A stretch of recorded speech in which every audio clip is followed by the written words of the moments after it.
Ora, sejam bem-vindos para mais uma apresentação de um livro, e hoje vamos falar sobre 1984 de George Orwell e vamos falar sobre o conceito de novilíngua, ou seja, o conceito também em português de nova fala. O que é que significa quando nós falamos em novilíngua? Que é um conceito que foi criado por George Orwell no seu romance distópico, portanto 1984, mas antes apenas avisar que no meu canal Ocidente Neri podem lá ir ver tanto a apresentação do livro de 1984 de George Orwell, não vou aqui apresentar, apenas aqui vamos analisar o conceito de novilíngua, vamos tentar tentar perceber o que significa, portanto, o conceito de novilíngua. Apenas resumindo o livro, com o seu personagem principal, Winston Smith, que trabalhava no Ministério da Verdade, um género de um arquivo, de uma análise de arquívios e de notícias, em que o Winston Smith tinha que analisar, fazer, digamos assim, uma análise de todos os jornais, de todas as revistas, de todas as notícias, e tinha que destruir aquilo que não estava em, portanto, consonância com o partido e aquilo que podia vir a público. Era esse o trabalho de Winston Smith, que fazia, portanto, esse género de checagem de factos, não é? Fact-checking, e era isso que ele fazia. E daí nós analisarmos o conceito de novilíngua, que tem muito a ver com aquilo que este personagem se opôs, ou pelo menos não queria estar debaixo da alçada. E nós temos aqui, portanto, todas as definições de facto do que significa novilíngua no romance de George Orwell, e podemos dizer que isto é perfeitamente plausível a nível de uma sociedade, mesmo num regime democrático. E nós vamos ver tudo isso e vamos começar por tentar perceber o que significa quando nós falamos de novilíngua.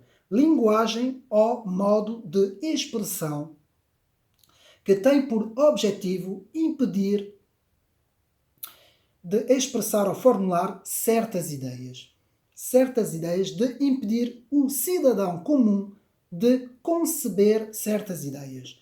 Isto é um dos principais traços da novilíngua, impedir, portanto, o cidadão de poder expressar certas palavras que serão, portanto, o fundamento de certas ideias. Portanto, a novilíngua é a transformação da língua, das palavras e da própria gramática, para impedir de formular certas ideias ou de impossibilitar qualquer pensamento subversivo. Portanto, existe um poder totalitário que abrange, portanto, completamente as ações e os pensamentos de cada cidadão. É isso que designa portanto, um poder totalitário, e esse poder totalitário vai criar o chamado novilíngua, portanto, na linguagem, para impedir a impossibilidade de qualquer pensamento subversivo. Portanto, este é um dos principais traços mais importantes da novilíngua. E nós vamos agora mergulhar neste conceito, na essência do conceito, para percebermos um bocadinho melhor. Portanto, o postulado da novilíngua é que o homem pensa a partir de palavras. E é verdade, nós pensamos sempre a partir de palavras. A partir de um conceito de palavras, nós começamos a pensar. Portanto, as palavras que se emprega determina nosso pensamento. Mas a linguagem, portanto, é o que nos vai permitir apresentar o nosso pensamento. Então, podemos dizer que quando a linguagem é empobrecida, portanto, o pensamento também ele é atingido. E nós vamos ver o porquê que eu estou a dizer isso. Portanto, quanto mais uma linguagem gramatical for empobrecida, mais o pensamento que decorre desta linguagem, também ele será empobrecido. Também o pensamento fica reduzido. Se a quantidade de palavras são reduzidas, então o pensamento também é reduzido. Isto é importantíssimo percebermos isso para tentarmos perceber ou compreender o que é a novilíngua.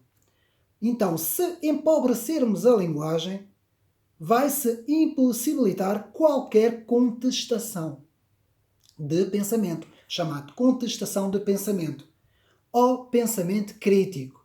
Portanto, quanto mais uma linguagem for empobrecida, menos haverá pensamento crítico ou massa crítica, não é? Como é muitas vezes designado quando aparece, portanto, críticas, não é? A um sistema, digamos assim.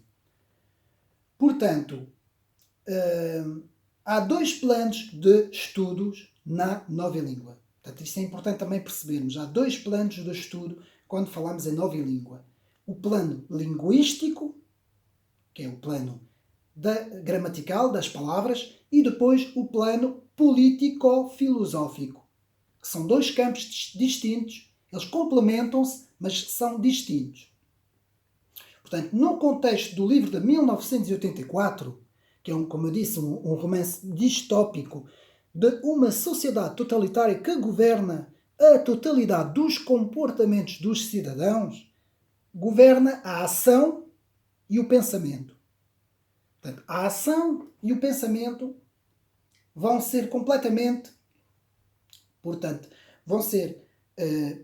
digamos assim, vão ser completamente dentro do domínio, portanto, deste totalitarismo. E este totalitarismo vai criar a nova língua, a nova fala, para poder dominar primeiro o pensamento, não é? Primeiro será o pensamento, para depois as ações serem, portanto, o resultado do pensamento dominado. Portanto, para um governo totalitário é mais importante controlar o pensamento, lá está, do que as ações.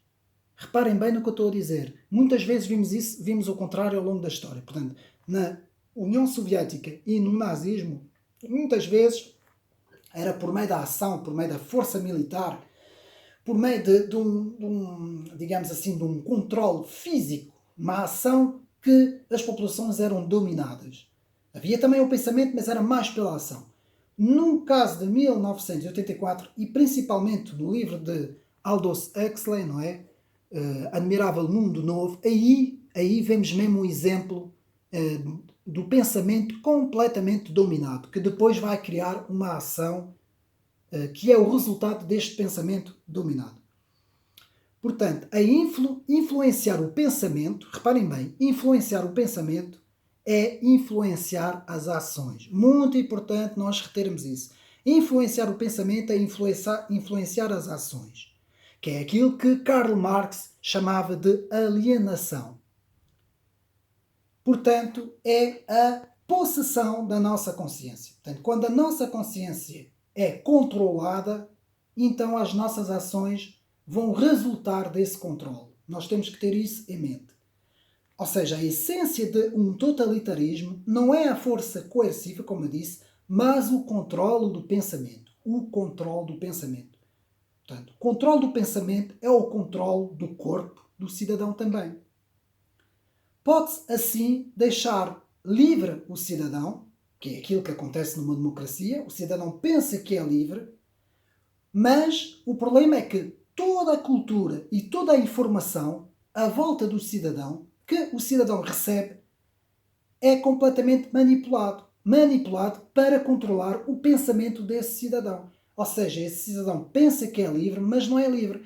Ele apenas vai receber, portanto, a informação e vai viver num meio cultural em que o seu pensamento vai ser moldado para ele pensar daquela forma. Ou seja, ele acaba por não ser livre. Pensa que é livre, mas não é livre. É isto que acontece na maior parte das democracias hoje em dia, que são, portanto, muitas vezes controladas por certos poderes. Portanto, como eu disse, o controle do pensamento é o controle do corpo do cidadão. Pode-se, assim, deixar livre o cidadão, porque toda a cultura e toda a informação vai ser manipulada em favor dos poderes governativos. Não há, assim, contrariedade física, como numa ditadura, porque numa ditadura é completamente diferente. Há uma ditadura que obriga o cidadão a pensar de uma forma e o cidadão sente-se constrangido. É por isso é que, por exemplo, no Estado Novo havia um pensamento que era, digamos assim, imposto na sociedade portuguesa, mas a maior parte da sociedade portuguesa resistia a esse pensamento. Não queria seguir esse pensamento porque era um pensamento que era ditado. Ao invés, o totalitarismo é completamente diferente. O totalitarismo controla primeiro a cultura, controla primeiro os meios de comunicação e depois esses vão influenciar o pensamento dos cidadãos que vão seguir de livre vontade o meio cultural e, portanto, o meio comunicacional, os média. Portanto, é isso que vai acontecer. E muitas vezes o cidadão não percebe que também vive, ou seja, num poder coercivo, não é? Num poder que está a criar uma ditadura, mas é uma ditadura indireta, que age primeiro nos meios informativos, para que o cidadão não tenha noção que está a viver. É exatamente isto que acontece no 1984. Não há, assim, contrariedade física, como no caso de uma ditadura, como eu expliquei, porque o pensamento é controlado pela informação. É a chamada manipulação dos espíritos, que um autor fala muito, Edouard Bernays. Edouard Bernays foi um pensador muito importante que escreveu sobre a manipulação da opinião pública. Ele tem um livro mesmo sobre isso, sobre a manipulação da opinião pública, e Edouard Bernays explica toda a manipulação que é feita muitas vezes nas massas, sem que as massas consigam perceber que estão a ser manipuladas. Portanto, a manipulação do pensamento é mais eficaz que a força física de uma ditadura. Lá está, Edouard Bernays, que é uma frase dele. Quando alguém ameaça com uma pistola, é completamente diferente de que quando se é persuadido pela comunicação social. Portanto, se um polícia chegar com uma pistola, alguém chegar com uma pistola e ameaçar alguém, esse alguém vai ter que fazer alguma coisa de contra-vontade, não é? Por causa que está a ser ameaçado. Mas se esse alguém for persuadido por meios comunicacionais, esse alguém não vai perceber. Estão a perceber? Não vai ser ameaçado diretamente. Vai então, digamos assim, não se vai sentir ameaçado. Vai sentir, portanto, de facto que está a viver em plena liberdade. Apenas está a ser condicionado indiretamente, inconscientemente, sem o saber. Portanto, tudo isto explicado por Edouard Bernays, que era um discípulo de George Orwell, que estudou muito bem o 1984.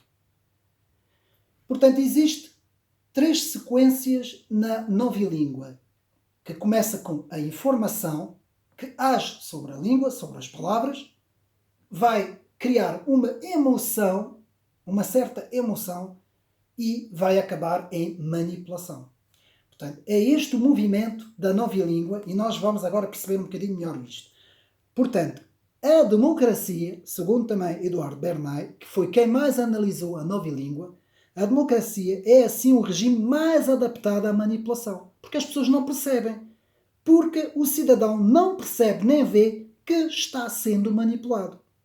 Manipulação de opinião pública não é necessário força, tropas, polícia ou obrigar qualquer cidadão a fazer alguma coisa de contra-vontade. Cria aquilo que nós chamamos a conformidade dos espíritos. É a persuasão. Quando se é convencido de uma ideia, não é preciso impô-la pela força das armas. Portanto, quando alguém é convencido de uma ideia, já não é preciso impor essa ideia. Nós vemos muito isso, portanto, na questão, eu aqui não vou poder falar, não é? Na questão sanitária, nós vimos muita coisa que aconteceu em que o cidadão foi persuadido, não foi obrigado. Se tivesse sido feito de outra maneira, se tivesse sido feito por obrigação, haveria maior resistência do cidadão. Mas não, ele foi convencido, ele foi persuadido por meio de uma linguagem, que é isso que nós agora vamos ver. Então o cidadão pensa que é livre de pensar, mas na realidade ele pensa apenas o que os meios culturais e os meios de comunicação lhes impõem como pensamento único. Propaganda da convicção, aquilo que Edouard Bernays chamava propaganda da comunicação. Mas o que quer dizer pensar por si mesmo? Pois todos nós dizemos, não, eu penso por mim mesmo, não preciso de ninguém, eu penso por mim mesmo. Mas todos nós sabemos que pensar, O ato de pensar tem que começar a partir de algo. Portanto, pensa-se sempre a partir de alguma coisa. Atenção. Qualquer pensamento parte de algo. De um primeiro pensamento. Ideia. Mas se esta ideia não é escolhida por si mesma, ela muitas vezes é recebida dos meios de informação. E a linguagem é o canal do nosso pensamento. É o que estrutura o nosso pensamento. Wittgenstein, não é? O grande filósofo da linguagem, falava muito sobre isso. A linguagem como análise. Não é? Ele falava muito sobre isso. Portanto, a novilíngua é a intervenção da linguagem nas premissas do nosso pensamento. Wittgenstein falava nos limites da nossa linguagem. Ele dizia, os limites da nossa linguagem são os limites do nosso mundo. E é verdade. Wittgenstein falava muito disto porque ele dizia, portanto, se os limites da nossa linguagem vão até aí, o nosso mundo também irá até aí. Portanto, a linguagem é muito importante. E não é por acaso que toda a segunda parte do século XX e inícios do século XXI, toda a filosofia se baseia sobre a análise da linguagem.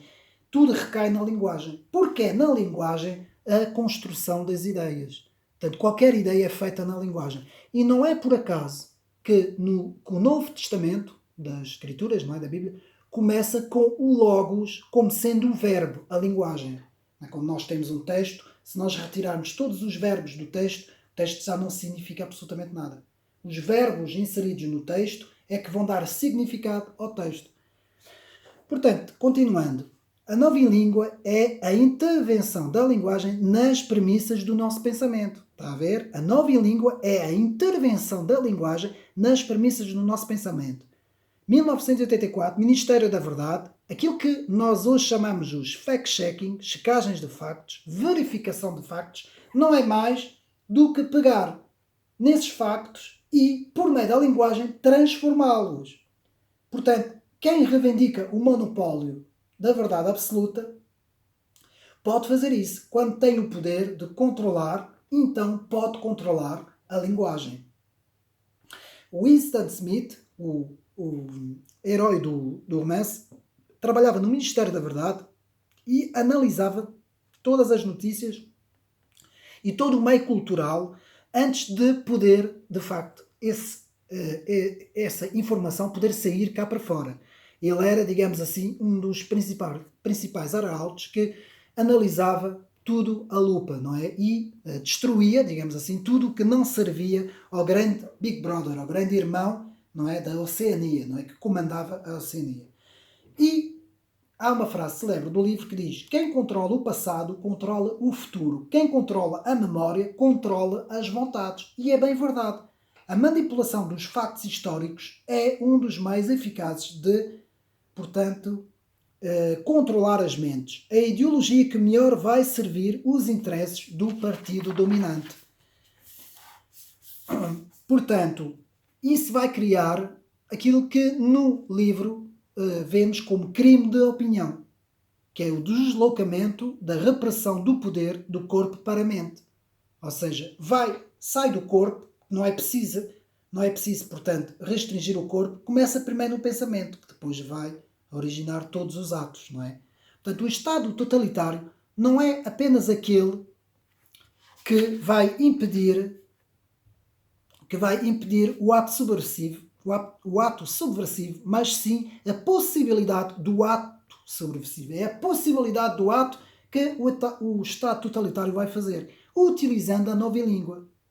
Estão a ver mais ou menos a diferença. Portanto, não é o ato subversivo o problema, que é um ato físico. É a possibilidade do ato, que é aquilo que aparece primeiro no pensamento.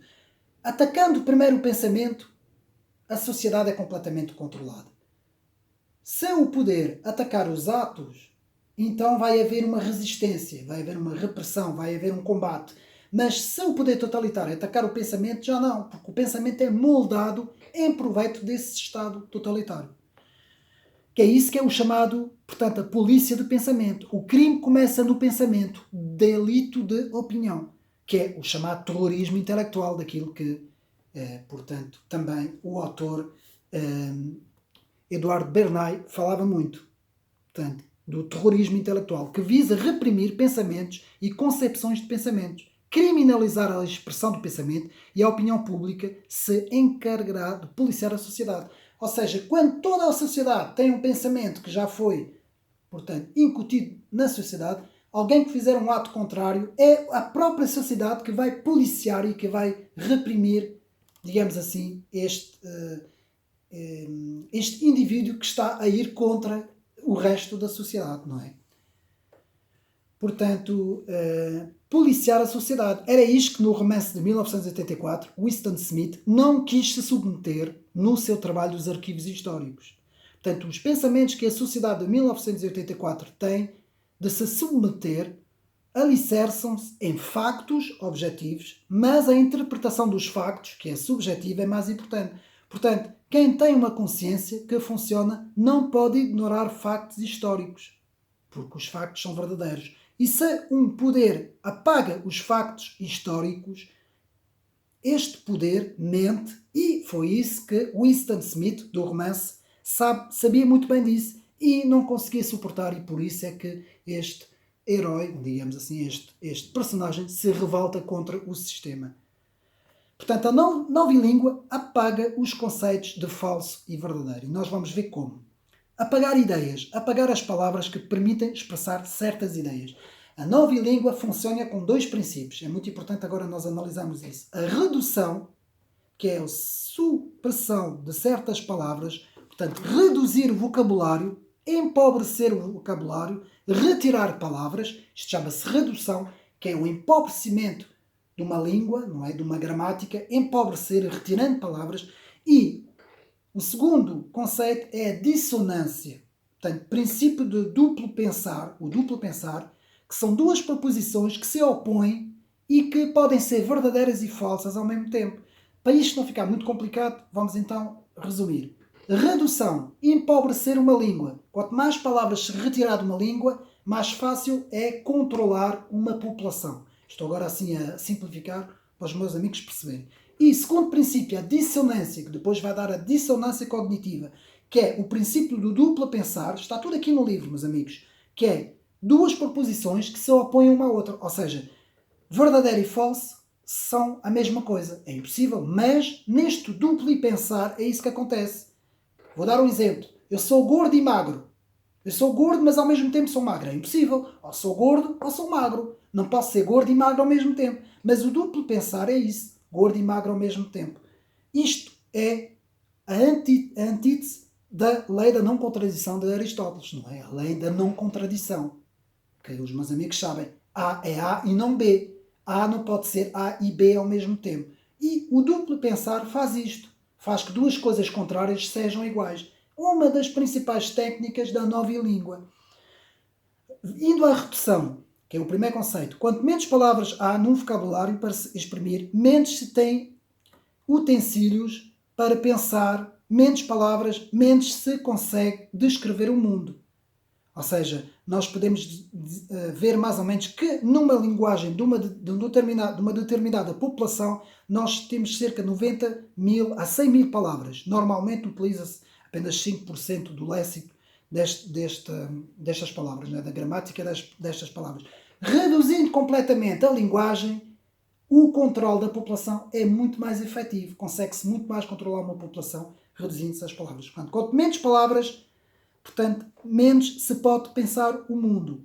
Quanto menos palavras numa língua, mais o poder está tranquilo. Vou repetir, quanto menos palavras numa língua, mais o poder está tranquilo. É por isso que na dominação das massas, tem que haver desculturação e redução das capacidades cognitivas dos cidadãos. Ou seja, embrutecer as pessoas. Redução. Já vimos o primeiro conceito, redução. Vamos agora ver o segundo conceito, dissonância, que vai criar aquilo que no livro aparece e que diz, por exemplo, guerra é paz, liberdade é escravidão, ignorância é força. 1984. O que é que isto quer dizer? Quer dizer que os conceitos de guerra e paz são equiparados, os conceitos de liberdade e escravidão são equiparados e os conceitos de ignorância e força são equiparados. Isto quer dizer que já não há consciência do que é falso e verdadeiro, do que é bom e do que é mau. Do que é o mal, do que é o bem, não é? Portanto, chama-se a isso dissonância, princípio da nova língua, dissonância cognitiva. Suprimir o verdadeiro significado das palavras, que é isso que faz a dissonância. Portanto, vimos na nova língua o reducionismo e a dissonância são os dois princípios, portanto, da nova língua. Portanto, o mundo onde o conceito da liberdade não existe, a escravidão não será nenhum problema para as pessoas, pois se o conceito da liberdade não existe, para que a escravidão possa pôr problema, a palavra tem de ser analisada pelo critério da sua palavra contrária, que é a liberdade. Para eu saber o que é escravidão, tenho de saber o que é a liberdade. Ora, por exemplo, imaginemos que uma nova geração daqui 40 ou 50 anos não vai saber o que é liberdade, não vai haver problema nenhum se elas estiverem em escravidão. Porquê? Porque não tem esse conceito, que é exatamente este tipo de sociedade distópica de que fala George Orwell. Portanto, na nova língua, a ideia de contradição lógica, Aristóteles, não existe, porque as coisas são equiparadas. Se a ideia de contradição lógica já não existe, então já não há verdadeiro e já não há false. Assim, se o poder disser uma coisa um dia e no outro dia disser o seu contrário, não há problema, porque a incoerência já não é um problema. Nós vimos isso agora há pouco tempo nas nossas sociedades, não é? Portanto, a noção de contradição é importantíssimo. Se desaparece, já não há consciência do bem, do mal, do verdadeiro, do falso. Portanto, numa lógica totalitária, o senso e a lógica não são necessários e até são um problema para o poder.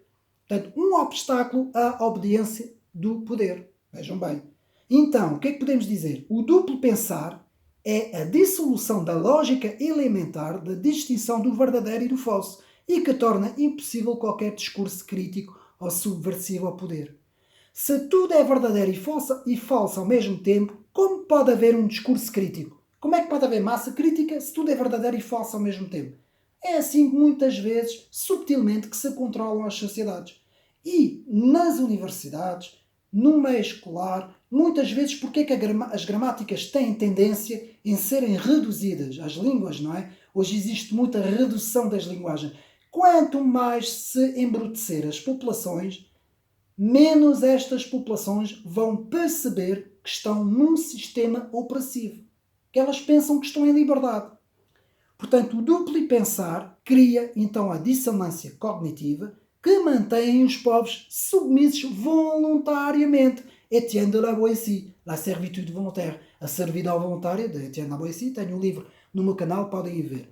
Assim, não há razões para as massas se revoltarem.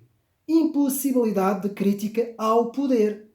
A nova língua é um instrumento último do totalitarismo, sem que as populações percebam. Bom, isto é um caso mais radical, não é? Em 1984, nós ainda não chegamos ao 1984. Mas há quem diga, por exemplo, no país da democracia do Partido Único, que eu não posso aqui dizer o nome, com o sistema do crédito social, há quem diga que já estão praticamente já estão no 1984. Ali estão mesmo. E se isto passar pela Europa, não é? Que é aquilo que as nossas elites tanto gostam do crédito social, provavelmente as populações não vão dar por isso. Porque isto vai ser tão progressivo, tão progressivo, tão progressivo, que ninguém vai perceber. Quem não tiver utensílios intelectuais, e é isso que eu tento fazer aqui no meu canal, utensílios para nós percebermos o que é a nova língua, o que é o duplo pensar, o que é, portanto, a redução das palavras, o que é a dissonância, não é? Entre o verdadeiro e o falso, entre o bem e o mal, não é?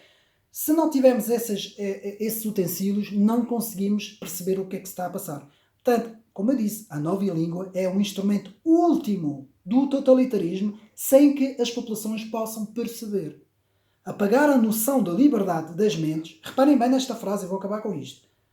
Apagar a noção de liberdade da mente das pessoas é um dos fatores que permeia o objetivo do totalitarismo. George Orwell. Citei aqui 3 grandes pensadores. George Orwell, Edouard Bernays, pesquisem Edouard Bernays, com um S, um Y e um S, e também, que já fiz no meu canal, Etienne de la Boétie, com o servidão voluntário, la servitude volontaire, não é, que eu já fiz o vídeo. Podem ver, de facto, que são, importantíssimos estes autores para percebermos isso. Não esquecendo que os pensamentos que a sociedade de 1984, portanto, relatam no livro, têm a ver com o submeter-se entre, portanto, o pensamento como mais importante que os factos. Começa primeiro no pensamento. O controle mental começa no pensamento para depois se refletir nos factos. Portanto, e também o conceito, como eu disse, de dissonância, que é apagar os conceitos de falso e verdadeiro. Apagar as ideias. Portanto, as palavras é aquilo que permite expressar certas ideias. Apagando certas palavras, vou dar um exemplo rápido. Por exemplo, apagando a palavra excelente. E em vez disso, em vez de pôr excelente, nós vamos, portanto, pôr, por exemplo, mais bom, menos bom. Estamos a quantificar. Estamos a tirar mais uma palavra que nos pode ajudar, portanto, a descrever uma situação. E isto vai complicar cada vez mais o raciocínio de uma pessoa e a consciência dessa pessoa dos fenómenos à nossa volta. Portanto, a quantificação também é muito usado na nova língua. Portanto, é isso. Resumindo um pouco, portanto, para resumir, porque isto ficou um bocadinho complicado, mas resumindo, a nova língua é a linguagem ou modo de expressão que tem por objetivo impedir de expressar ou formular certas ideias, impedir o cidadão de conceber certas ideias ao ganhar massa crítica. Ou seja, resumindo e concluindo, embrutecendo as pessoas o mais possível. Assim se consegue controlar, portanto, muito melhor uma sociedade. Espero que tenham gostado. Tudo isso está aqui no 1984 de George Orwell. É um livro que eu acho que toda a gente deve ler. Fica aqui esta recomendação. Um abraço e até uma próxima.